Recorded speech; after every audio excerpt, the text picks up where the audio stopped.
आज अपन पढ़ेंगे प्रकाश का अपवर्तन। अभी तक हमने क्या पढ़ लिया था? प्रकाश का परावर्तन, विफ्रैक्शन, अपवर्तन। अपवर्तन होता क्या है पहले समझ लीजिए। अपवर्तन क्या है? जैसे मान लीजिए कि ये कोई कांच है,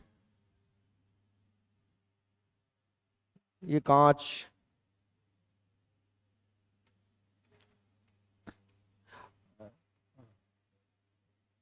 और कोई प्रकाश की किरण ये आती है इस तरीके से। अब चूंकि कांच है तो पारदर्शी तो होता ही है, कांच में किरण प्रवेश कर जाएगी। इस किरण को हम बोल ये यहाँ पर जो माध्यम है, ये माध्यम है हवा। किरण कहाँ से आ रही है? हवा से। और ये माध्यम क्या है? कांच। तो आप जानते ही हैं कि हवा कैसा माध्यम है? विरल माध्यम। विरल से मतलब क्या है कि इसके कण दूर दूर हैं। विरल मतलब बेगरो है। वो कांच कैसा माध्यम है? सघन। सघन मतलब क्या है? घना। कैसा है? घना। कांच के कण पास पास होते हैं, हवा के दूर दूर होते हैं।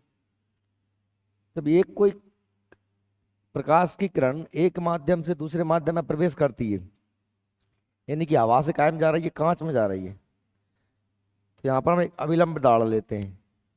ये अभिलंब है, ये अभिलंब है। अब किरण को कायदे से ऐसा ही जाना चाहिए। सीधा तो यही है, यही जाना चाहिए। पर प्रकाश की किरण जब एक माध्यम से दूसरे माध्यम में प्रवेश करती है तो वह थोड़ी सी दिख रहा है आपको? यह किरण अभिलंब की ओर झुक गई। क्यों झुक गई? क्योंकि यह विरल माध्यम से सघन माध्यम में प्रवेश कर रही थी। या फिर आप ऐसे भी सोच सकते हो कि आप बाहर आराम से बिंदास चले आ रहे थे, कोचिंग में बहुत भीड़ थी, तो जैसे ही घुसोगे तो यहाँ पर आपकी स्पीड भी कम हो जाएगी और आपका रास्ता भी थोड़ा बहुत इधर उधर हो जाएगा। कहने का मतलब यह है कि जब कोई प्रकाश की किरण एक माध्यम से दूसरे माध्यम में जाती है तो वो अपने रास्ते से भटक जाती है, रास्ते को बदल लेती है, परिवर्तित कर देती है। या तो अभिलंब की ओर झुकेगी या अभिलंब से दूर हटेगी।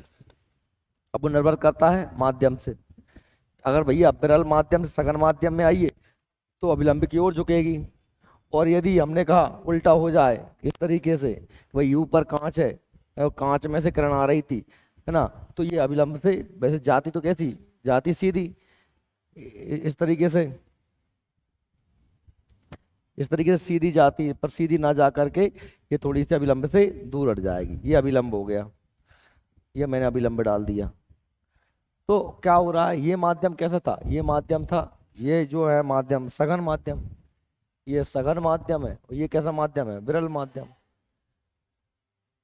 सॉरी, हाँ, ये विरल माध्यम है।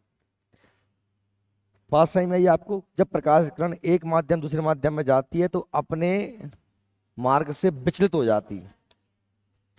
जब विरल से सघन में आएगी, जब विरल से सघन में आएगी तो अभिलंब की ओर झुकेगी, और जब सघन से विरल में जाएगी तो अभिलंब से दूर हटेगी। इस घटना को क्या कहते हैं? अपवर्तन। क्या कहते हैं? इस घटना को अपवर्तन कहते हैं। इस घटना को अपवर्तन या रिफ्रैक्शन कहते हैं। ठीक? क्या समझ में आया आपको कि जब प्रकाश की किरण एक माध्यम दूसरे माध्यम में जाती है तो वह अपने मार्ग से विचलित हो जाती है? ये विचलन ही क्या कहलाता है? अपवर्तन कहलाता है। कितनी दूर हटेगी, कितनी पास आएगी, निर्भर करता है सघनता और विरलता पर। कितना सघन माध्यम है, कितना विरल माध्यम। कांच भी मत कहो, इसे पानी कह दो तो भी हवा, हवा कैसी है? विरल है। और ये कांच कैसा है? सघन। या पानी कैसा है? सघन। तुम देखोगे जैसे मैं कहूं कि साहब हवा, हवा से सघन कौन है? पानी। और पानी से सघन कौन है? कांच। ये बात तो सही में आ रही ना आपको? हवा से सघन पानी, पानी से सघन कांच। अगर हवा से पानी में आएगी तो अभिलंब की ओर झुकेगी, या पानी से कांच में जाएगी तो अभिलंब की ओर झुकेगी। इधर से उल्टा कर दो, कांच से पानी की ओर जाएगी तो अभिलंब से दूर हटेगी, या पानी से हवा में जाएगी तो अभिलंब से दूर हटेगी। वही आप थोड़ा दिमाग लगा के ऐसे ही समझ सकते हो कि भाई अगर कम लोग भीड़ भाड़ हैं तो हम स्पीड से सीधे चल सकते हैं, लेकिन जैसे ही हम तो भगत आए वो भीतर एकदम भीड़ भाड़ है तो वहाँ इस इलाके में हमें घुसने से पहले स्पीड को कम करना पड़ेगा, थोड़ा इधर उधर होके ऐसे ऐसे करके निकलना पड़ेगा। वही तो हो रहा है, यहाँ पर बहुत ज्यादा कण है, यहाँ पर कण कम है। यहाँ खुले चले आ रहे थे, यहाँ घुसे तो मुड़ना पड़ा, इसलिए क्या हो रहा है, स्पीड कम हुई तो अभिलंब की ओर झुक गई। या यहाँ पे मुश्किल से भीड़ भाड़ बड़े ऐसे ऐसे करके निकल रहे थे, लेकिन यहाँ जैसे ही इसमें माध्यम में आई, विरल माध्यम में, तो फिर एकदम स्पीड से आ गई तो अभिलंब से कैसे हो गई, दूर हो गई। यहाँ ये माध्यम कैसा है, यहाँ पर भीड़ भाड़ कम है, यहाँ पर भीड़ भाड़ कम है, यहाँ भीड़ भाड़ ज्यादा है। अब भीड़ भाड़ से मतलब क्या है, माध्यम सघन या विरल। माध्यम तो समझ में आ रहा है कि नहीं यार, सघन विरल मतलब क्या, सघन का मतलब होता है घना, विरल का मतलब होता है बेगरा। ठीक है, तो ये हवा बेगरी है कांच की अपेक्षा, कांच घना है। या हमने कह दिया कि साहब ये यहाँ पर इसको यदि मैं पानी कह दूं तो पानी सघन है और हवा कैसी है, विरल है। तो फिर से आप इसको दोहरा रहे हैं कि जब किरण एक माध्यम से दूसरे माध्यम में जाती है तो वह अपने मार्ग से विचलित हो जाती है, अपने मार्ग को बदल लेती है, मार्ग से परिवर्तित हो जाती है। इस परिवर्तन को, इस विचलन को ही क्या कहते हैं, अपवर्तन कहते हैं। ठीक है, बात समझ में आ रही है? तो यही कहलाता है अपवर्तन। अब किस पदार्थ में कितना अपवर्तन होगा उसका एक फिक्स नंबर होगा, उसे कहेंगे अपवर्तनांक। क्या कहेंगे, अलग अलग पदार्थ, कांच का, हवा का, पानी का, सबका अलग अलग अपवर्तनांक होगा। देखिए पढ़िए, अब क्या कह रहे हैं, ये कह रहे हैं कि जब प्रकाश एक माध्यम से दूसरे माध्यम में प्रवेश करती है तब प्रकाश की दिशा में क्या हो जाता है, परिवर्तन। परिवर्तन को प्रकाश का क्या कहते हैं, अपवर्तन कहते हैं। अपवर्तन की घटना में आपतन कोण की ज्या परावर्तन कोण की ज्या का अनुपात एक नियतांक होता है। अब आपतन कोण परावर्तन कोण क्या होगा, आपतन कोण या परावर्तन कोण क्या होगा। देखिए ये किरण आई तो ये अभिलंब है, इस अभिलंब और ये कौन सी किरण है, आपतित किरण। ये किरण जो आ रही है ना तो क्या क्या बोलेंगे, आपतित किरण। ये आपतित किरण है, और ये किरण कौन सी है, अपवर्तित किरण। जैसे हम वहां पर क्या पढ़ रहे थे, परावर्तन, ये क्या हो रहा है, अपवर्तन, तो किरण कौन सी हो जाएगी, अपवर्तित। ये वाली जो किरण है वो कौन सी है, अपवर्तित किरण। कौन सी किरण है, अपवर्तित किरण। ठीक है, किरण मुड़ गई तो इसके बीच में ये जो कोण बनेगा ये होगा आपतन कोण, और ये कौन सा कोण होगा, ये होगा आपतन कोण, ये होगा अपवर्तन कोण। यहाँ परावर्तन थोड़ी पढ़ रहे हैं, क्या पढ़ रहे हैं, अपवर्तन। तो ये कौन सा कोण होगा, आपतन कोण। कौन सा होगा, आपतन कोण। और ये कौन सा कोण है, ये है अपवर्तन कोण। कौन सा है, अभी 3-4 बार आवाज आ गई परावर्तन कोण की, 3-4 बार बोल दिया परावर्तन कोण, बार बार बोल रहा हूं अपवर्तन पढ़ रहे हैं तब भी परावर्तन कोण याद आ रहा है। कौन सा कोण है ये, अपवर्तन कोण। तो कल अपन पढ़ रहे थे परावर्तन, परावर्तन कोण था, अभी अपवर्तन हो रहा तो अपवर्तन कोण होगा। वो आपतित किरण है, ये अपवर्तित किरण है। अगर ऐसा जाता तो होता परावर्तन, ये परावर्तन थोड़ी ना हो रहा है, क्या हो रहा है, अपवर्तन। लौट टकरा के लौटना क्या होता है, परावर्तन। ये तो टकरा के, ये तो अंदर ही जा रही है ना, अंदर जाके मुड़ रही है।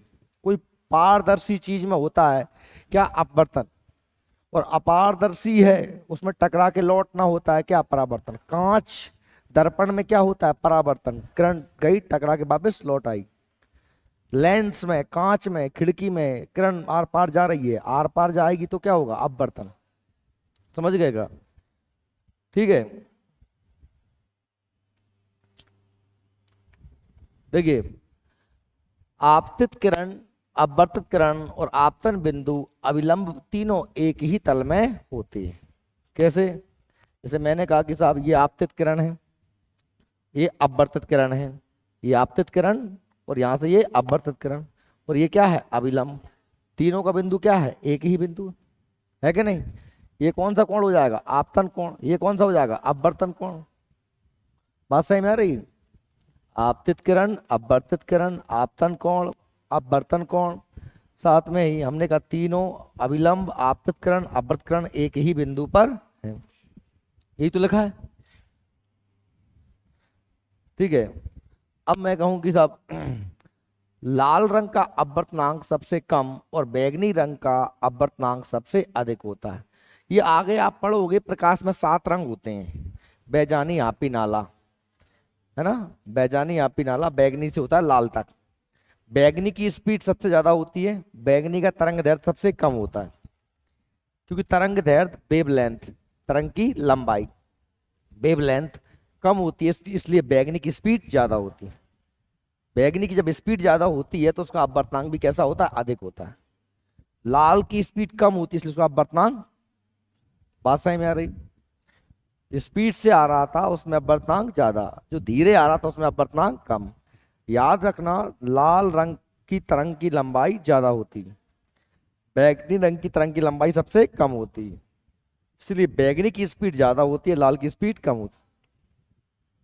7 एक जैसी चीजें हैं भाई। छोटा सा पत्थर है, जोर से फेंक पाओगे, बड़ा पत्थर है, धीरे फेंक पाओगे, खत्म कहानी। भाई बैंगनी रंग की तरंग छोटी होती है, उसकी स्पीड ज्यादा होती है। लाल की तरंग सबसे लंबी होती है, उसकी स्पीड कम होती है। जिसकी स्पीड ज्यादा होती है उसका तरंग दैर्ध्य ज्यादा होता है, सॉरी, उसका अपवर्तनांक ज्यादा होता है। जिसकी स्पीड कम होती है उसका अपवर्तनांक कम होता है। यही तो कह रहे हैं, लाल रंग का अपवर्तनांक सबसे कम। क्यों, क्योंकि लाल रंग की तरंग की लंबाई ज्यादा और लाल रंग की स्पीड कम, इसलिए वो कम स्पीड है तो कम मुड़ेगी, ज्यादा स्पीड हो ज्यादा मुड़ेगी। बात समझ में आ रही क्या। जब प्रकाश की किरण एक माध्यम से दूसरे माध्यम में जाती है तो इसकी आवृत्ति अपरिवर्तित रहती है। क्या नहीं बदलती, फ्रीक्वेंसी नहीं बदलती, आवृत्ति तो वही रहेगी। आवृत्ति वही रहेगी, क्या बदल जाएगी, स्पीड बदल जाएगी। क्या बदल जाएगी, गति बदल जाएगी, ठीक है। जबकि तरंग की लंबाई में तरंग दैर्ध्य बदल जाता है, और क्या बदल जाता है, वेग। वेग मतलब वेलोसिटी, स्पीड, ठीक है। स्वाभाविक सी बात है, आप 4-5 लोग लाइन से आ रहे हो स्पीड से भागते हुए, मतलब आप टुकड़े हो, तरंगे, तो आपकी संख्या तो वही रहेगी, लेकिन आप जैसे अंदर घुसोगे तो आप सबकी क्या बदल जाएगी, स्पीड बदल जाएगी। क्या बदल जाएगी, वेग बदल जाएगा, ठीक है ना।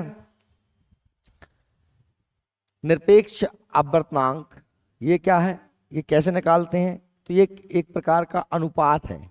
काय का अनुपात है, निर्वात में प्रकाश की चाल बटे माध्यम में प्रकाश की चाल।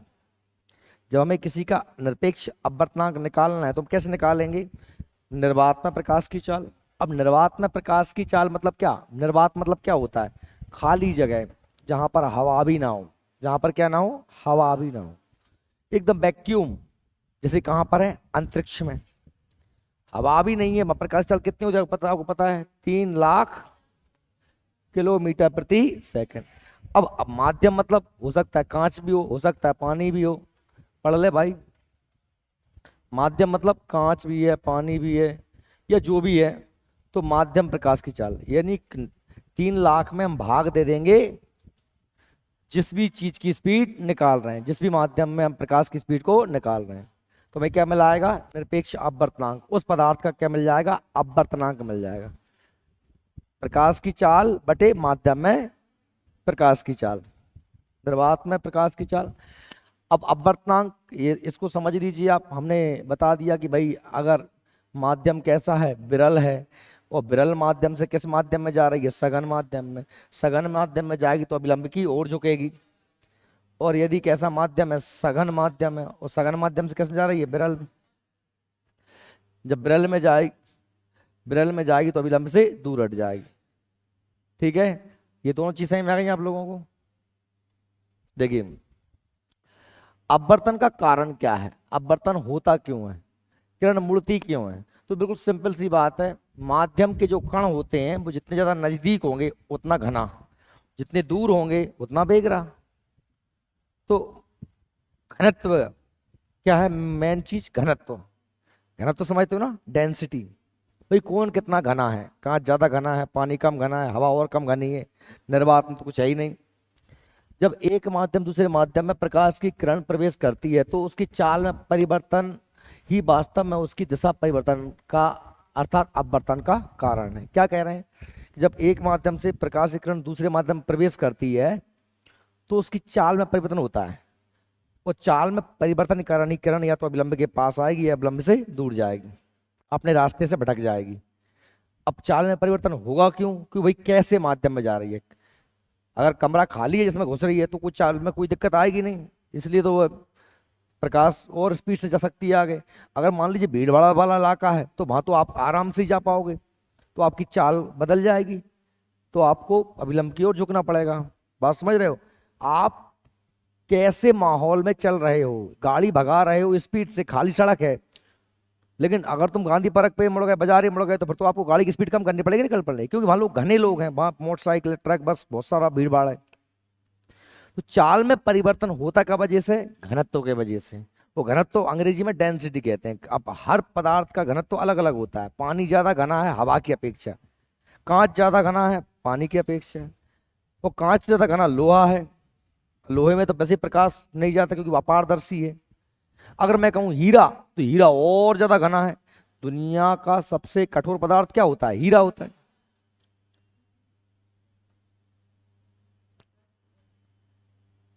अब ठीक है, क्वार्टजाइट साइड, दुनिया का सबसे कठोरतम पदार्थ क्या आता है, हीरा आता है। क्वार्टजाइट भी होता है, मैं डिनाई नहीं कर रहा हूं। कठोर पदार्थ है क्या, हीरा। ठीक है। पदार्थ और उसके अपवर्तनांक, अलग अलग पदार्थ के अपवर्तनांक अलग अलग होंगे, निर्भर क्या करता है उसकी कठोरता, आपको से घनत्व पर। जैसे वायु है, हवा में अपवर्तनांक कितना होता है, लगभग 1 होता है। जल में कितना होता है, 1.33। एल्कोहल शराब में 1.36। केरोसिन में 1.44। तारपीन का जो तेल आता है पुताई में अपन बार्निश में डालते हैं उसमें 1.48। तेल ग्लिसरीन जो आप लगाते हैं उसमें 1.47। बर्फ में 1.31। क्राउन कांच, ये अलग अलग प्रकार के कांच हैं, क्राउन कांच, फिल्ट कांच। क्राउन कांच में 1.52, फिल्ट कांच में 6.7। ये कांच, फिल्ट कांच, क्राउन कांच, ये कांच मैंने पढ़ाए हैं आपको केमिस्ट्री में, आगे पढ़ेंगे अगर नहीं पढ़े आपने। कांच अलग अलग प्रकार के होते हैं। सेंधा नमक में 1.54। माणिक्य में 1.7। सबसे ज्यादा काय में होता है, हीरा में, क्योंकि हीरा सबसे ज्यादा कठोर होता है। कितना है, 2.42। अपवर्तनांक सबसे ज्यादा काय में होगा, हीरा में, क्योंकि हीरे में प्रवेश करने पर किरण को बहुत ज्यादा दिक्कत होगी, क्योंकि वह बहुत ज्यादा कठोर है, उसका घनत्व तो बहुत ज्यादा है, उसकी डेंसिटी बहुत ज्यादा है, इसलिए किरण बहुत ज्यादा मुड़ जाएगी, अभिलंब की ओर बहुत ज्यादा झुक जाएगी। ठीक है। इसलिए ये क्या हो गए, अपवर्तनांक निर्भर कर रहा है काय पे, घनत्व पर। काय पे निर्भर कर रहा है, घनत्व। घनत्व पर, घनत्व से ही क्या दिखती है हमें, कठोरता। क्या दिखती है, जिसका जितना ज्यादा घनत्व वो उतना ज्यादा कठोर।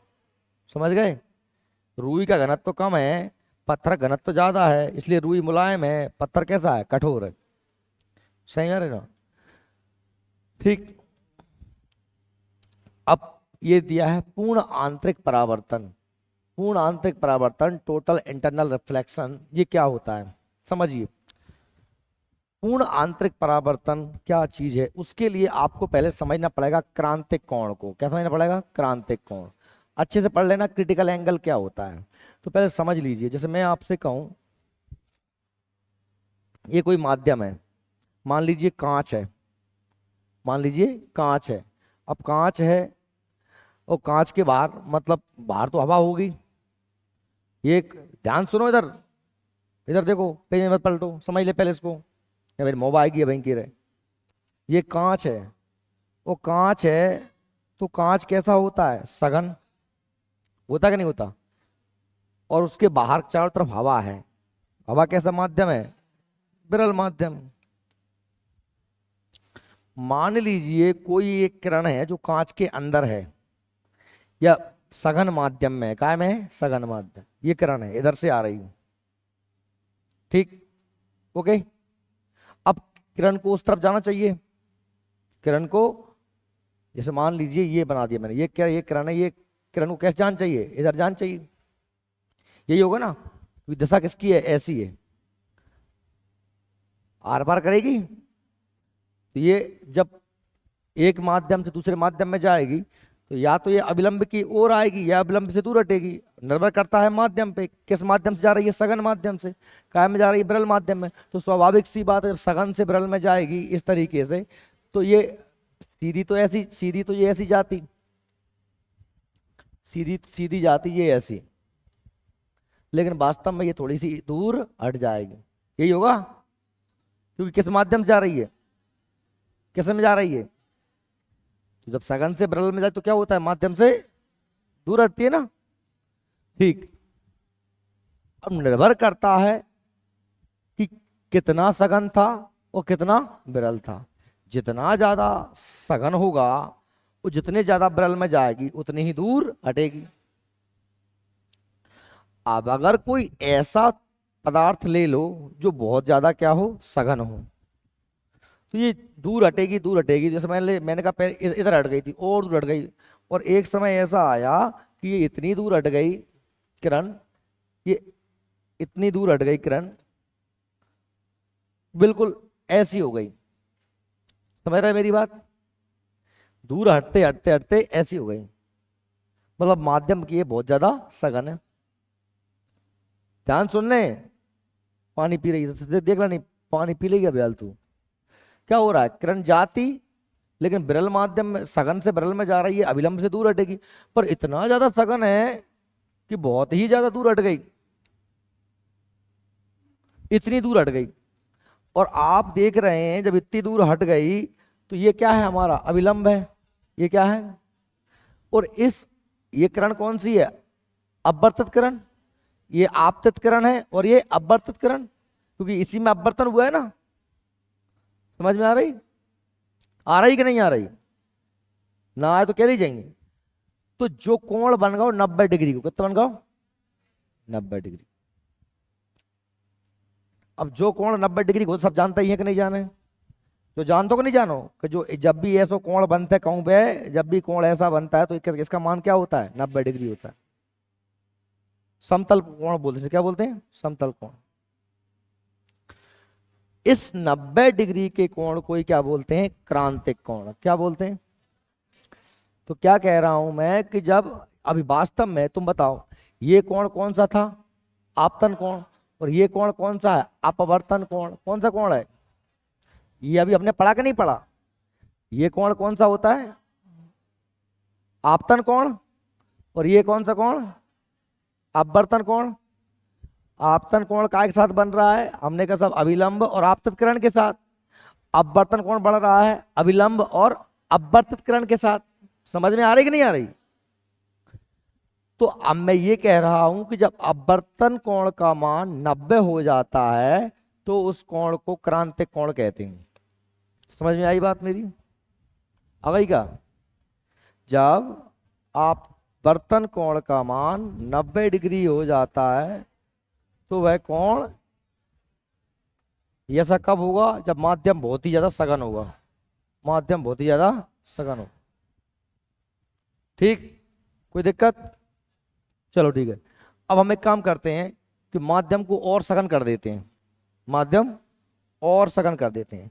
देखो किरण सीधी जाती लेकिन माध्यम सघन था तो किरण अविलंब से दूर हटी, और ज्यादा सघन था तो किरण हटती हटती यहां आ गई, 90 डिग्री कोण बना दिया। ठीक, अब माध्यम और सघन लोगे तो किरण किधर हो जाएगी, इधर हो जाएगी। ये जो हो रहा है, क्या कह रहा हूं मैं, किरण जब आई और माध्यम की सघनता के किरण वापस लौट गई, किरण और इधर मुड़ गई। वैसे किरण को जाना चाहिए था सीधा, पर वो हम जानते हैं कि अविलंब से दूर हटी और उसने क्रांतिक कोण बना लिया, पर और हट गई तो वो माध्यम में ही वापस आ गई। ए भैया पल्ला पर रही है कछू, ए भाई देख रही है क्या हो रहा है, कि किरण जागे माध्यम से आ रही है, बाई माध्यम में वापस चली गई। तो तुम अगर जाए ध्यान से देखो, जो हो तो अपवर्तन रहो है लेकिन वास्तव में जो परावर्तन नहीं होगा, किरण आई टकरा के वापस लौट आएगी। लेकिन ये परावर्तन नहीं है, क्योंकि परावर्तन क्या था? परावर्तन होता है किसी अपारदर्शी सतह से टकरा के लौटने पर। हमने कहा कि ये कांच है और कांच इस तरफ से पुता हुआ है, एक किरण आई टकरा के लौटी, ये काय की वजह से लौटी? क्योंकि कांच इस तरफ से पुता हुआ था, कांच पिछली बगल से पोता, तभी तभी से क्या बोलते हैं हम? दर्पण बोलते हैं। तो इसे क्या बोलते हैं? परावर्तन बोलते हैं। ये परावर्तन है। ये परावर्तन काय की वजह से हो रहा है? एक तरफ कांच पुता हुआ है, ना पुता होता तो किरण आर पार निकल जाती। पर यहां पर जो परावर्तन हो रहा है ना, ये वास्तव में पदार्थ की सघनतायकरण हो रहा है। क्या कारण हो रहा है? माध्यम की सघनतायकरण हो रहा है। समझ में आ रही है? भैया पीछे बैठिए, मूड खुजा रही थे, देख ले काय की वजह से हो रहा हो जो। मत बोलना कोई, तू बोलना जरा पीछे। हाँ यही काय की सघनतायकरण, माध्यम सघनतायकरण है ना। अच्छा बैठी रहने होश में, तो बहुत ज्यादा सघन है, इसलिए ये क्या हो रहा है। अब वो तो परावर्तन रहा है, पर ये परावर्तन है कैसा? ये पूर्ण आंतरिक परावर्तन है। कैसा है? जिस माध्यम से किरण आई थी उसी माध्यम में किरण वापस, इसे क्या कहेंगे हम? पूर्ण आंतरिक परावर्तन। अब हीरा जो चमकता है वो इसी के कारण चमकता है। क्या कारण चमकता है? पूर्ण आंतरिक। जैसे देखिए, मैंने कहा कि भाई ये जो है अब हीरा है, हीरा बना दिया, ऐसा ऐसा ऐसा ऐसा ऐसा ऐसा होता है हीरा, ठीक है, वो हीरा है। कोई किरण हीरे में प्रवेश कर गई, ये प्रवेश कर गई, तो स्वाभाविक सी बात है कि ये किरण प्रवेश करेगी बाहर से, तो ये अंदर अपवर्तित होगी, क्योंकि सघन माध्यम में जा रही है ना। तो हमने कैसे अभिलंब की ओर झुक गई, ऐसे झुक गई, यहां पहुंची किरण, किरण पहुंची यहाँ। हीरा कैसा था? बहुत ज्यादा सघन था, तो किरण इसी माध्यम वापस लौट आई, यहां आ गई। यहां भी हीरा है बहुत सघन, किरण इस माध्यम वापस लौट गई, फिर वापस लौट गई, फिर वापस लौट गई, फिर वापस लौट। वो क्या रहा है? किरण अंदर फंस के रह गई। बात समझ में आ रही है मेरी आपको? बार बार वापस क्यों लौट रही है? क्योंकि अपवर्तन कोण का मान 90 डिग्री से अलग हो रहा है, या मैं कह रहा हूं अपवर्तन कोण का मान क्रांतिक कोण से अधिक हो रहा है। क्रांतिक कोण मतलब क्या? जब अपवर्तन कोण कितना हो जाए? 90 डिग्री हो जाए। कितना हो जाए? बात समझ में आ रही?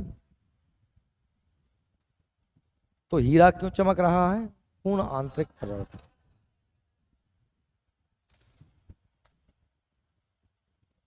ऑप्टिकल फाइबर होता है, क्या होता है? ऑप्टिकल फाइबर, ऑप्टिकल फाइबर क्या होता है? एक प्रकाशीय तंतु होता है। प्रकाश सदैव सीधी रेखा में गति करता है, ये हम जानते हैं, हमने बचपन से पढ़ा है कि प्रकाश क्या करता है? सरल रेखा। इसके लिए हम बचपन में एक प्रयोग करते थे, आप लोगों ने शायद किया होगा। हम 2-3 कार्ड रखते थे, ये बचपन में 6वीं 7वीं की क्लास में हमें करवाया जाता था। इस तरफ हमने एक मोमबत्ती जला दी है, एक मोमबत्ती जला दी है हमने, और ये मोमबत्ती की जो है लौ है, और इस तरफ जो है यहाँ हमारी आंख है, मतलब हम यहाँ से देख रहे हैं, और इनमें क्या कर दिए हमने? छेद कर दिए। क्या कर दिए? छेद। 3 कार्ड रख दिए, और यहाँ से मैं देख रहा हूँ, तो मुझे अब ये तीनों कार्ड सीध में है, तो मुझे प्रकाश दिखाई दे रहा। एक भी कार्ड को अगर मैं इधर उधर कर दूं, एक भी किसी भी कार्ड को मैं अगर इधर उधर हिला दूं, तो जो है इसको हिला दूं मैं, अगर इधर हिला दिया तो अब मुझको दिखना बंद हो जाएगा। इस प्रयोग से यह सिद्ध होता है कि प्रकाश सदैव ही सीधी रेखा में क्या करता है? गति करता है, सीधी रेखा में गति करता है। ठीक, अब बात यह है कि प्रकाश की स्पीड बहुत ज्यादा है। कितनी है? 3 लाख किलोमीटर प्रति सेकंड। हमारे पास अगर ये स्पीड आ जाए तो हम बहुत ही जल्दी चीजों को, सूचनाओं को इधर से उधर भेज सकते हैं। देख, अब प्रकाश के साथ दिक्कत यह है कि वो सीधी रेखा में गति करता है। अब कोई सूचना देनी है तो सीधी तो भेज नहीं सकते, क्योंकि घर, मकान, बीच में बिल्डिंग, पहाड़, पर्वत आ जाएंगे, प्रकाश नहीं जा पाएगा, सीधा थोड़ी रास्ता हो सकता है दुनिया में। तो हमने एक एक ऐसा वो बनाया यंत्र, ये कैसा, ऐसी युक्ति निकाली जिसे कहते हैं ऑप्टिकल फाइबर। ये क्या होता है, एक पाइप होता है कांच का। क्या होता है, कांच का पाइप। कांच का ये पाइप है, मतलब इस तरीके का कोई पाइप है, ठीक है। ये इस तरीके का कोई कांच का पाइप है, लंबा सा पाइप, कितने किलोमीटर लंबा पाइप है मान लीजिए। अब ये कांच का पाइप है, लेकिन जिस कांच से इस पाइप को बनाया गया वो कांच बहुत ही ज्यादा सघन है। कैसा है, अब इसको तुम पाइप है तो कहीं भी मोड़ दो, कोई दिक्कत है नहीं। इसमें मैंने क्या डाली, प्रकाश की किरण, कोई कोई संदेश जो है प्रकाश के रूप में भेजा। तो मैंने जैसे यहाँ प्रवेश करवाया तो यहाँ टकराएगा, यहाँ टकरा के वापस लौटेगा, क्या हो गया, पूर्ण आंतरिक परावर्तन। फिर यहाँ टकराएगा, फिर वापस लौटेगा, फिर वापस लौटेगा, वापस लौटेगा, फिर यहाँ टकराएगा, इस टकराएगा, इस टकराएगा। स्पीड बनी रही, वो प्रकाश टेढ़ी मेढ़ी रेखा में जो है गति भी कर गया। बात सही में आई आपको मेरी। ऑप्टिकल फाइबर क्या है, एक ऐसी प्रकाशीय युक्ति है जिससे हम सूचनाओं को टेढ़े मेढ़े रास्ते से भी भेज सकते हैं, क्योंकि ये काम करता है काय पे, पूर्ण आंतरिक परावर्तन। काय पे काम करता है, और पूर्ण आंतरिक परावर्तन क्या होता है आप लोग जानते हैं, क्या होता है, जब अपवर्तन कोण का मान क्रांतिक कोण से अधिक हो जाए। अपवर्तन कोण का मान क्रांतिक कोण मतलब 90 डिग्री, और क्रांतिक कोण से अधिक मतलब उसी माध्यम में वापस चले जाना। समझ में आ रही मेरी बात। या रेगिस्तान में मृगमार्चिका बनती है, मृगमार्चिका समझते हो ना, पानी के होने का बोध होता है। हमको दिखता है कि दूर कहीं गर्मियों में सड़क पे गए ना, सड़क पे लगता है पानी से भरा हुआ दिखाई देता है, गर्मी पड़ रही है जोर से, और दूर सड़क पे हमको लग रहा है कि कहीं पानी भरा हुआ है, लेकिन वास्तव में पानी नहीं होता। तो वो भी कैसे बनती है, पूर्ण आंतरिक परावर्तन। बात समझ में आ रहा है। ये पेपर में क्वेश्चन आते हैं आपको, बताइए ऑप्टिकल फाइबर किस सिद्धांत पे काम करता है, या हीरा क्यों चमकता है, या मृगमार्चिका किस कारण से बनती है। तो ये सब काय के बेस बनती है, पूर्ण आंतरिक परावर्तन। और पूर्ण आंतरिक परावर्तन क्या होता है, प्रकाश की किरण का मान, अपवर्तन कोण का मान क्रांतिक कोण से अधिक हो जाए। क्या से अधिक हो जाए, क्रांतिक कोण से। क्या से, क्रांतिक कोण। क्रांतिक कोण समझ गए ना। देखो एक तो क्या है कि हम लोगों को चीजें पता नहीं है, ऊपर से हम क्लास में एक्टिव ना होंगे तो फिर दिक्कत हो जाएगी ना भैया। तूने एक दिमाग लगाओ करे का बता रहा हूं मैं। ये सब ने, आप सब लोगों ने देखे होंगे ये ऑप्टिकल फाइबर। आप लोग, आप कहोगे हमने नहीं देखे, तो मैं बताऊं आपको। मीना बाजार में पहले एक ऐसा आता था, एक मतलब एक पोंगा सा, उसमें बहुत सारे वाइट वाइट कलर के बाल बाल से लगे होते थे, और यहाँ पर एक बल्ब लगा होता था चाइना का, जो रंग बिरंगा हरा पीला लाल जलता था, इसलिए सफेद सफेद से बाल रंग बिरंगे से हो जाते हैं। वही होता है क्या, ऑप्टिकल फाइबर। मंडीदीप रायसेन में ऑप्टिकल फाइबर कारखाना है। मंडीदीप जो रायसेन है ना, वहां पर ऑप्टिकल फाइबर का एक बहुत बड़ा कारखाना है, ठीक है। देखिए पढ़े इसको। क्रांतिक कोण, आपतन कोण का एक ऐसा मान जिस पर अपवर्तन कोण का मान कितना हो जाए, 90 डिग्री हो जाए, उसे क्या कहते हैं, क्रांतिक कोण। सघन माध्यम से विरल माध्यम में जाती हुई प्रकाश की किरण के आपतन कोण का मान यदि क्रांतिक कोण के मान से भी, समझ रहे हो ना बात को, समझ चुका हूं। आपतन कोण का मान क्रांतिक कोण के मान से अधिक हो जाता है, तब किरण वापस उसी माध्यम में लौट आई। ये क्या था, ये क्रांतिक कोण। और ये और ज्यादा मुड़ गई तो पूर्ण आंतरिक परावर्तन। तो इसे ही क्या कहते हैं, प्रकाश का पूर्ण आंतरिक परावर्तन होता है, टोटल इंटरनल रिफ्लेक्शन कहा जाता है, ठीक है। सही में यही बात। पूर्ण आंतरिक परावर्तन के कारण होने वाली घटनाएं, जैसे कि हीरे का चमकना। आपने देखा वो कभी किसी कांच के गिलास में अगर दरार बन जाए, क्या बन जाए, दरार बन जाए, तो कांच का चटका हुआ भाग हमें चमकील दिखाई, वो चटक जो चटक गया ना, वो हमें कैसे दिखाई देता है, उसमें चमक सी दिखाई जान पड़ती। वह काय की चमक जान पड़ती है, पूर्ण आंतरिक परावर्तन का। या मैं कहूं पानी में डूबी हुई प्रकनली चमकती हुई दिखाई देती है। पानी में डूबी क्या है, प्रकनली, ये हमें चमकती हुई, तो ये चमक रही है, दिखा रही चमकती हुई, पानी के अंदर प्रकनली हमें चमकती हुई दिखाई देती है। तो वो ये गिलास में पानी भरा है, उसमें रखी है प्रकनली, और प्रकनली की ये लाइन सी दिख रही है, हमको चमक रही है। क्या चमक रही है, पूर्ण आंतरिक परावर्तन। या मैं कह रहा हूं कि प्रकाशीय तंतु मतलब ऑप्टिकल फाइबर पूर्ण आंतरिक परावर्तन सिद्धांत पर ही काम करता है। इस तरीके से सूचना चली जाती है आगे। ठीक, रेगिस्तान में मार्चिका दिखाई देना, देखो रेगिस्तान में पेड़ अथवा वस्तु का प्रतिबिंब उल्टा दिखाई देता है। ये देखिए, ये खजूर का पेड़ है, उसका चित्र हमें कहाँ दिखाई दे रहा है, यहाँ दिखाई दे रहा है। वास्तव में ये हमारे लिए, इससे हमें ये एहसास हो रहा है कि यहाँ पर क्या भरा हुआ है, पानी भरा हुआ है। चित्र कायम बनता है, पानी में बनता है, पर वास्तव में ये हमारे लिए काय कारण बन रहा है, ये पूर्ण आंतरिक परावर्तन कारण। वो क्या रहा है, वो ये रहा है, अगर आप समझना चाहो कैसे बन रहा है तो आप देखिए क्या हो रहा है कि ये प्रकाश पड़ रहा है, किरण यहाँ से आई, प्रकाश की किरण जो है ये आई, और यहाँ पर आकर के प्रकाश की किरण जो है इस तरीके से, अब ये किरण, ये जो इलाका है ये रेत से लगा हुआ है, और रेत बहुत ज्यादा गर्म हो गई। कैसे हो गई, रेत बहुत ज्यादा गर्म हो गई, तो ये माध्यम कैसा हो गया, विरल हो गया। कैसा हो गया, क्यों हो गया विरल, क्योंकि रेत गर्म है तो वायु भी बहुत ज्यादा गर्म हो गई। रेत से लगी हुई वायु बहुत ज्यादा गर्म हो गई, और गर्म जब भी कोई चीज होती है ना तो वो फैल जाती है। फैल जाना मतलब उसका घनत्व तो कम हो जाता है, विरल हो जाती है। कैसे हो जाती है, विरल हो जाती है। और ऊपर का माध्यम कैसा हो गया, सघन हो गया। तो किरण क्या है कि ये जो किरण है यहीं से टकरा के वापस लौट आती है बार बार, तो हमको क्या होता है, ये चित्र का आभास होता है कि यहाँ पर चित्र बन रहा है।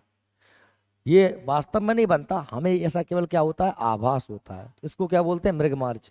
या आपने देखा कभी भी हमारे अंदर पेट मेट की जांच करनी हो तो हम एक करवाते हैं एंडोस्कोपी। क्या करवाते हैं, एंडोस्कोपी। एक नली डालते हैं मुंह से, उसमें कैमरा लगा होता है, उससे हम अंदर देखते हैं क्या चल रहा है, क्या गड़बड़ है। देखिए ये इस तरीके से डाल देते हैं, और इस पे दिख रहा है सब कुछ।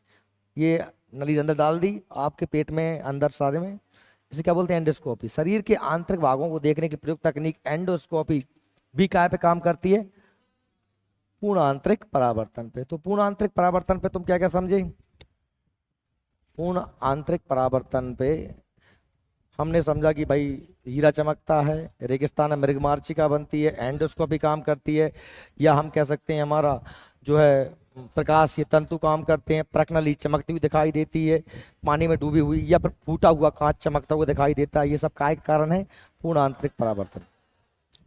समझ में आ रही बात मेरी, ढंग से पढ़ लेना चीजें, बार बार आपको इतने अच्छे कोई समझाए बार नहीं है। अब जब भी तुम पढ़ोगे, किताब से पढ़ोगे, नोट से पढ़ोगे, और नोट से पढ़ोगे तो फिर आप अपने हिसाब से दिमाग में लगाओगे गुंताड़े, कुछ भी सोचोगे। ठीक है, इसलिए यहाँ मोबाइल मोबाइल ये एक को फोन आओ बतरा लगी, कहूँ कि मोबाइल में टाइम देखने लगी, कहूँ को उठा के फोन लगा, कहानी बाहर चलोगे, मैं यहाँ समझा रहा हूँ, तुम दिमाग के तब न जाए, न कहता इतना देख ले मैं क्या बता रहा हूँ। वो चीज़ें नहीं रिपीट करो बार बार, तो कम से कम दिमाग में बैठ जाए।